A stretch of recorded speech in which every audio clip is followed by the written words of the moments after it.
Hey, what's up? It's time for more solo leveling. This is season 2, episode 8. I'm really looking forward to jumping into this episode. Last episode, our boy Jinwoo is finally an S rank hunter, which is so exciting because now he's like actually getting recognized for his insane power.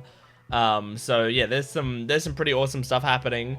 I'm pretty sure when we ended we were in like the demon castle, so I guess the question now is like, are we resolving that storyline now? You know, is this the arc where we finish off the demon castle and get the cure for his mother, or is shit gonna go wrong? Is he not gonna be strong enough yet? I mean, that's very possible. Is like, maybe he's strong enough to complete all the things, but he gets up to the boss and he realizes he's not strong enough. I don't know. Maybe he has to use an extra life. Like, he doesn't realize he has another life, but it's gonna kill him, and then he gets revived, and it's like, that was your one redo or something. I don't know. But yeah, anyway. This is Solo Leveling Season 2, Episode 8. Make sure to support the video if you can, liking, commenting, and subscribing. And go to my Patreon account if you want the full-length reaction, early access, and exclusive videos. It's absolutely worth going over there and checking it out. But here we go. This is Solo Leveling Season 2, Episode 8. Let's do it. Oh, right into it. Oh. Oh, what? Is this a trick? Whoa. Hello. You're an elf.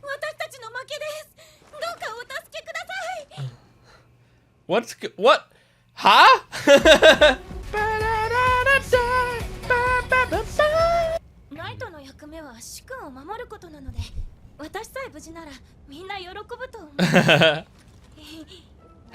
She's cute. No, come on. I'd love for her to be a main character.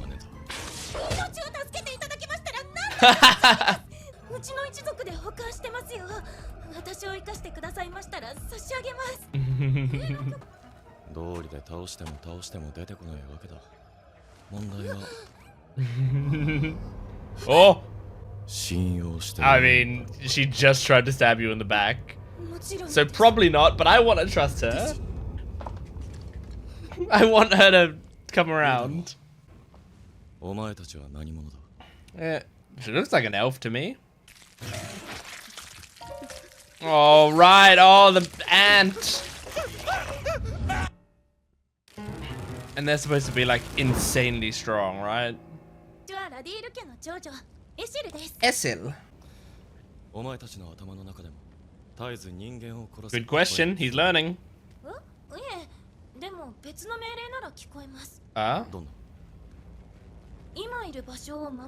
Okay, so you do get an order.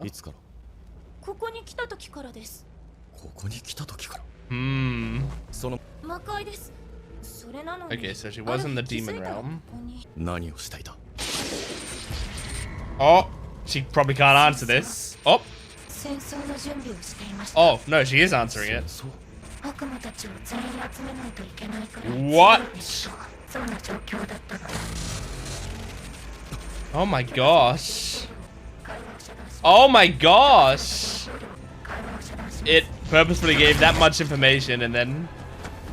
Don't kill her. Oh my god, please. Okay, just tied her out. Oh my gosh, holy shit. Yeah, and there's a ton of them. Okay. Yes, and then when there's an army of A rank ants that can fly.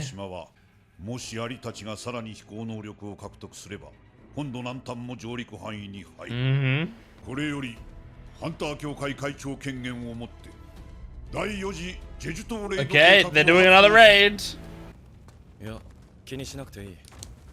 Oh, she's being carried. He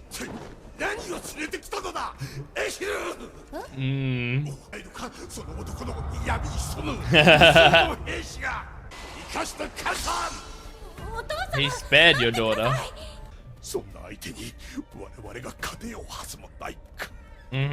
Hand it over. For Esso's sake. Nice. Yep, I'm taking Esso with me. Grab her hand and leave. Oh! Wait, I was saying that for my own once. I didn't think you'd actually do it.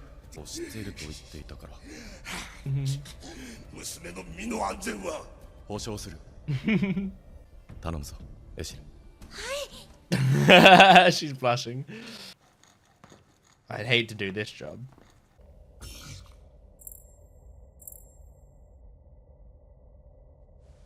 90th floor. Nice. Nice. 話し合いを通して許可証をもらった方が。もし俺がお前たちより弱かったら話し合いに応じた。そういうもんだ。悪魔の貴族同士で序列争いを。どうしてうちの一族を生かしておいてくださったんですか? This isn't the reason, but you're cute. Oh, it kind of is the reason. No, I think he likes that she. Yeah. Yeah. That makes sense. Even though she tried to backstab him, she's like kind of authentic at the same time.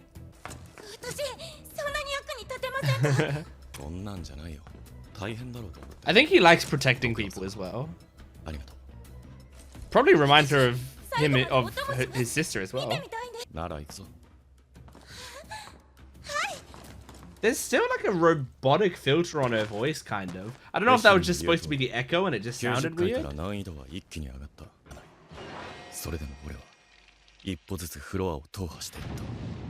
God damn. 国内の S 級ハンター全員に声がかかっているそうです。ということはソンハンターにも。しかも She can't help but think of him. ついに最上階か。でも誰もいませんね。Oh my gosh. What the fuck? It's like... Oh my god, it's Blue Eyes White Dragon. Baran. The Demon Monarch.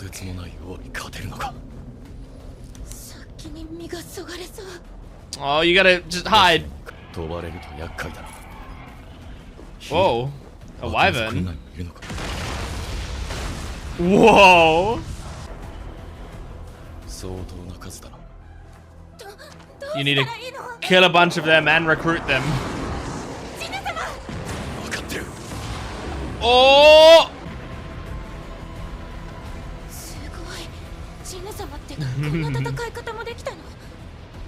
Yeah, no, she still has that sort of robotic filter on her voice. Just like a minor one.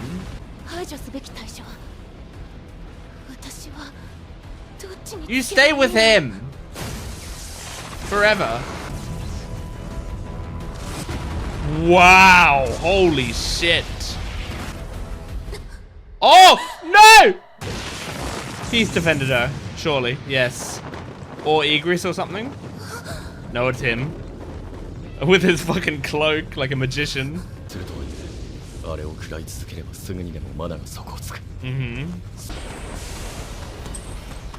Okay, cool. He's using stealth. Whoa! Whoa! It's so cool seeing him open his inventory and... Oh, that's great. Jesus, man. Oh, he's fucking strong. I don't know if we can do this right now. The animation's so good. Whoa! My gosh. Okay, that's good. That's good. Bye, Wyvern. Now you need to fight me on the ground, motherfucker.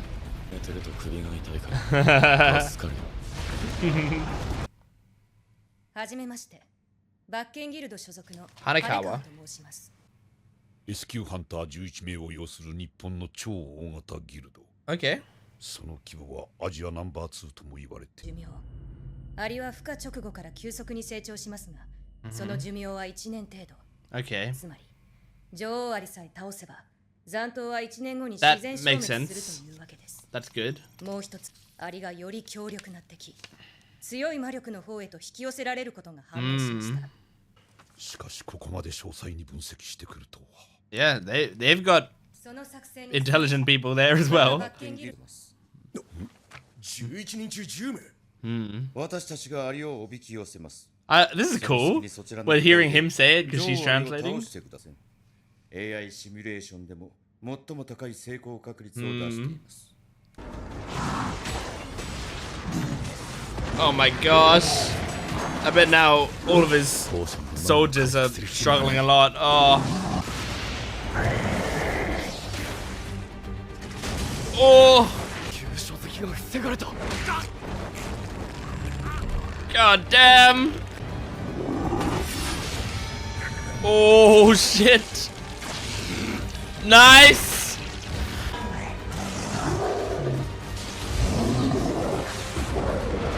Holy shit.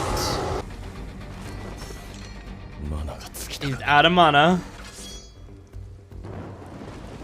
Oh my god, this is like the John Wick, the first John Wick movie, the final knife fight in the rain. Holy shit. Oh my god. Jesus. Shit. You're dead. Oh, you're not dead. Doing it barehanded now. Oh! What was that? Yes! Yes! She gave you a chance! Ruler's hand! Oh my god. This is like the all for one, one for all 1,000,000% scene. Oh my god! Holy shit, that animation! Oh. Oh my god. You defeated him! Acquired his soul. Got 2 demon souls. That was crazy. Hey, she saved you in a way. Eso.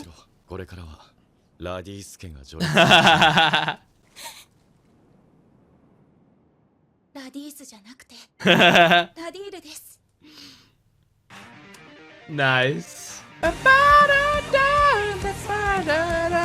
Alright, very nice. That was a good episode.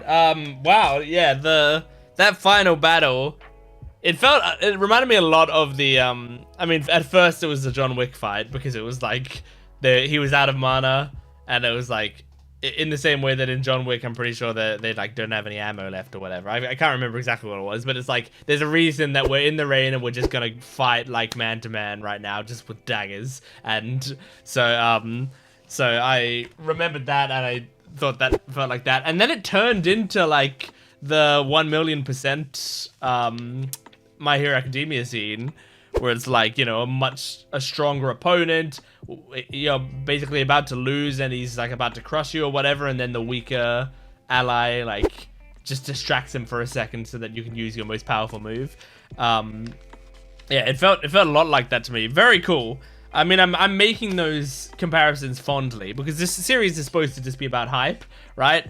I'm making these comparisons because those are scenes that I like a lot. I really like the John Wick scene, and I really like the My Hero scene. So yeah, it reminded me a lot of that. Yeah, this is really cool.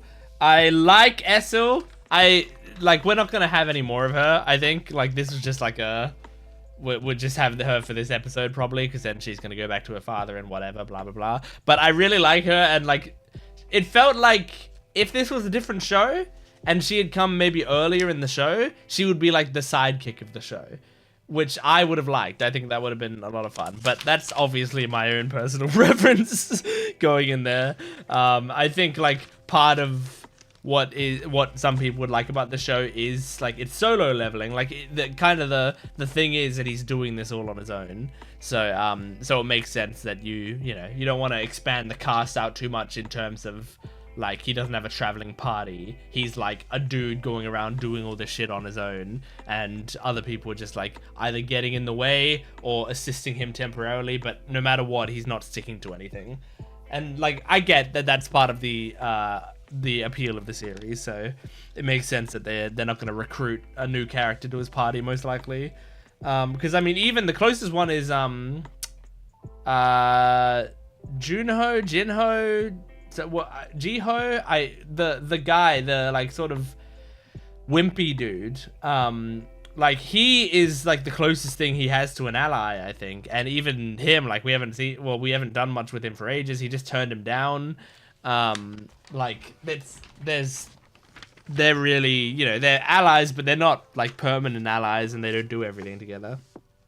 So man, I think the actual like overall lore of the show hasn't ever been more interesting to me, but now I'm actually like invested in it. Like, the Jeju Island stuff is cool. At the start of the show, when we first started watching Solo Leveling, I was never thinking about the Jeju Island stuff because I was like, I don't know, this doesn't feel like I'm anything interesting. I didn't know what to think of it. I wasn't following it super well. All I really thought was like, I was like, okay, file it away in my head, there's an island of ants and the ants are really strong. And then that's kind of all I had in my head. And then like now that, you know, the show has been progressing and I've been like taking in a little bit more, now I'm starting to go, okay, no, that storyline is actually interesting. Like, when they were cutting to that storyline, I wasn't disappointed. I wasn't like, oh no, go back to Jinwoo. You know, like, I was actually quite invested in seeing how they were handling it and what their decision was going to be. And it was fun. I liked the scene where they're talking to the Japanese man. I imagine they're all Korean. I imagine this is set in Korea. But we're talking to the Japanese man, and then, and he's got a translator with him, and they're like talking, and the translator's saying all the things, right? But then it starts having him talk at the same time as her, and I was like, hang on, does he actually know Korean? Like, why is, if he does know Korean, he's saying a pretty complex sentence. If he knows Korean, why is he getting his translator to speak? But she's still speaking, and so I'm like, oh, this is still her translating.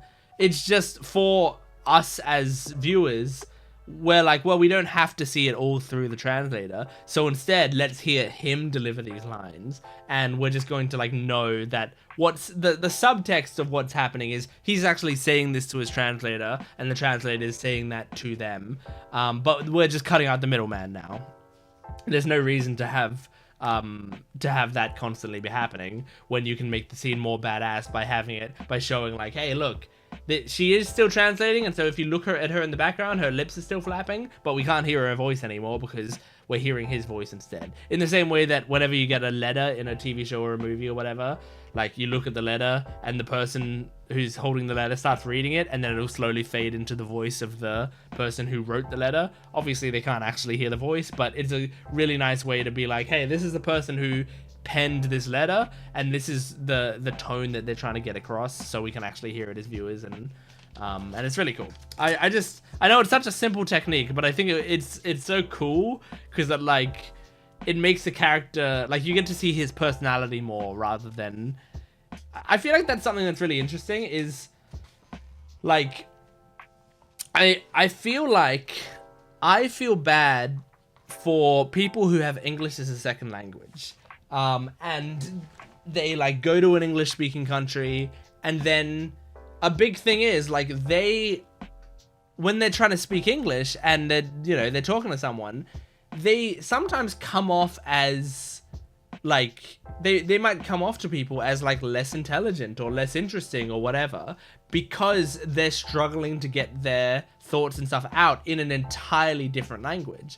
And so I think I've found sometimes, like, I've known people who have English as their second language that maybe their English is like not necessarily rusty, but like it's not perfect, and maybe they have a thick accent, and you can tell they're still like trying to translate things a little in their head or whatever, and you'll chat with them, you'll have a good time with them or whatever, but But then you see someone from their country, like that, either their family or other people who are from their country that they know, or friends of theirs or whatever, and you then see them talk to those people in their native language, and like it's like, whoa, this is an entirely different person. Like you see their demeanor feel like it changes, and their personality really adjusts. And I'm always like, whoa, that's crazy. Like that person is so much more active than I thought they were, or like they speak so quickly or whatever. And it's like it's sometimes I feel like really tough to get your personality through in an entirely different language. So I always kind of feel bad, because I feel like, you know, until you're absolutely fluent in another language, it would be really difficult to transfer those skills over. And then, I mean, you can even see people like Sally Amaki, who's a voice actress, and she's really good. She is the voice actress of, she's in Tomo-chan is a girl. She's the Carol. It's been a long time since I've seen that. But in both Japanese and English, because she is bilingual. She knows both Japanese and English, and she's a voice actor in both Japanese and English. So, for example, in Overwatch, she's Kiriko in Overwatch. And she's a great voice actress. She's also really like charismatic and funny, and she's like, you know, she likes to, you know, make a lot of memes and stuff. You know, she's just a very funny person. And it's fun watching videos of her. Like, she will very often have videos. I don't know if she does this anymore, but I used to watch her YouTube channel where she would do like vlogs and stuff. And there was like Japanese sections where she was speaking in Japanese and there was English subtitles, and sections where she was speaking in English and there's Japanese subtitles. And she would put, I believe she would put different jokes in depending on, like, you know, for the Japanese people, she would put a certain brand of humor, and for the English people, she would put another brand of humor. And I think that was like, it was like, this is, you know, these languages are very different. And so her personality is a little more different in those two, when she's speaking those two languages as well. So with English, she was like a lot more dry humor, you know? She was more sarcastic, but that probably wouldn't come across as strongly in Japanese, and probably wouldn't be as funny in Japanese.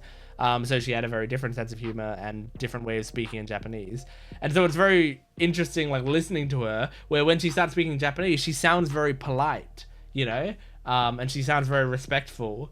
And then when she starts speaking in English, she's like incredibly sarcastic, deep voiced, like it's really funny. So yeah, anyway, all this to say, like, I think that's why you have something like the translator like fade out and you start hearing the actual man's voice, because you want to hear what his personality is, not his personality filtered through his translator.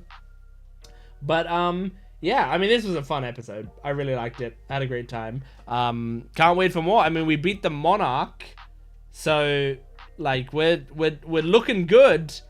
Although I think there's still a bit more to this castle, and if there's still a bit more to this castle, and he struggled that much with this guy, like this is what I was scared about. So anyway. That is Solo Leveling Season 2, Episode 8. Thank you for joining me. Make sure to support this video if you can, liking, commenting, and subscribing, and go to my Patreon account for full-length early access and exclusive videos. I will see you next time. Goodbye.